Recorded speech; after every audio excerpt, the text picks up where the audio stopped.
ప్రముఖ పుణ్యక్షేత్రం యాదగిరిగుట్ట శ్రీ లక్ష్మీ నరసింహస్వామి బ్రహ్మోత్సవాలు వైభవంగా జరుగుతున్నాయి. బ్రహ్మోత్సవాల్లో భాగంగా కొండపై లక్ష్మీ నారసింహుల కళ్యాణ మహోత్సవం కన్నుల పండుగగా జరిగింది. గజవాహనంపై నారసింహుడు పెళ్లికుమారుడిగా ముస్తాబై మాడవీధుల్లో విహరిస్తూ ఉత్తర మాడవీధిలోని కళ్యాణ వేదికకు చేరుకున్నారు.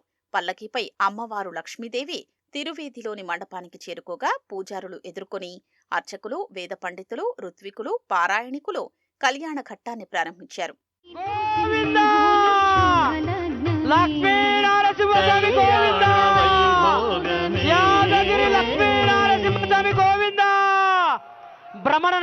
బ్రహ్మాండ నాయకుడు గోవింద.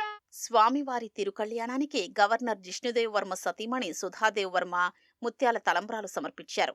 రాష్ట్ర ప్రభుత్వం తరపున దేవాదాయ శాఖ మంత్రి కొండా సురేఖ, మంత్రి పొన్నం ప్రభాకర్, ఎంపీ చామల కిరణ్ కుమార్, ప్రభుత్వ విప్ బీర్ల ఐలయ్య పట్టు వస్త్రాలు, ముత్యాల తలంబ్రాలు సమర్పించారు.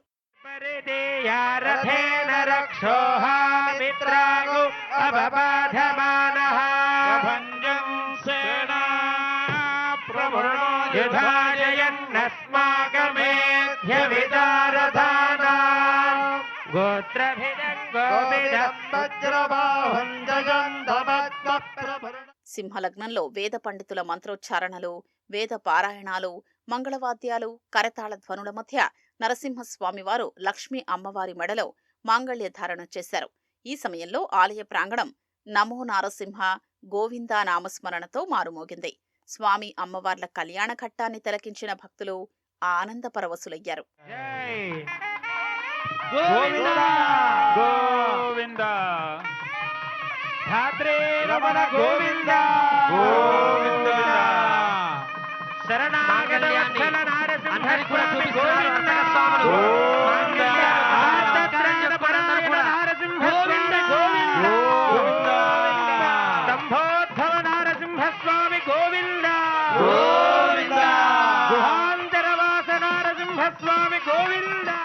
లోక కళ్యాణం, జగత్రక్షణ కోసం స్వామివారు అమ్మవారి మెడలో మంగళసూత్ర ధారణ గావించారని, స్వామివారి కరుణా కటాక్షములో సమస్త లోకాలు సంతరిస్తాయని ఆలయ ప్రధానార్చకులు వెంకటాచార్యులు వివరించారు.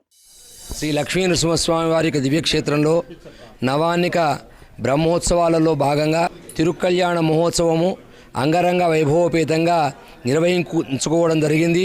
బ్రహ్మోత్సవాలలో అతి ముఖ్యమైనటువంటి కార్యక్రమమే కళ్యాణ మహోత్సవం. కళ్యాణం కమనీయ కోమలకరైర్ ఆర్ద్రాక్షతారోపణం అన్నట్టుగా కళ్యాణం అంటే మంగళప్రదము. మన అందరికి కూడా మంగళం జరగడం కొరకే స్వామివారు అమ్మవారిని కళ్యాణం చేసుకున్నట్టుగా మనం అందరం ఆనందంగా ఈ కార్యక్రమాన్ని నిర్వహించుకోవడం జరిగింది.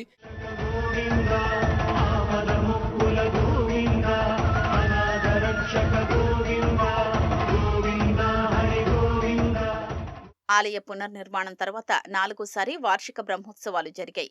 స్వామివారి కళ్యాణం కొండపై ఆలయ సన్నిధిలో నిర్వహించడంతో భక్తులు, స్థానికులు అధిక సంఖ్యలో తరలివచ్చారు. దీంతో ఆలయ మాడవీధులు భక్తులతో నిండిపోయాయి. కళ్యాణ ఘట్టం అంగరంగ వైభవంగా జరిగిందని ఈవో భవానీశంకర్ తెలిపారు. స్వామివారి తిరు కళ్యాణోత్సవం అత్యంత వైభవోపేతంగా జరిగింది. విశేష సంఖ్యలో ప్రజానీకం అందరూ హాజరైనారు. ఇంతకుముందు గతంలో ఎప్పుడు ఏ బ్రహ్మోత్సవాల్లో కూడా ఏ కళ్యాణోత్సవంలో కూడా రానంత మంది భక్తులు ఈసారి పాల్గొనడం అనేది నిజంగా ఒక శుభసూచకం.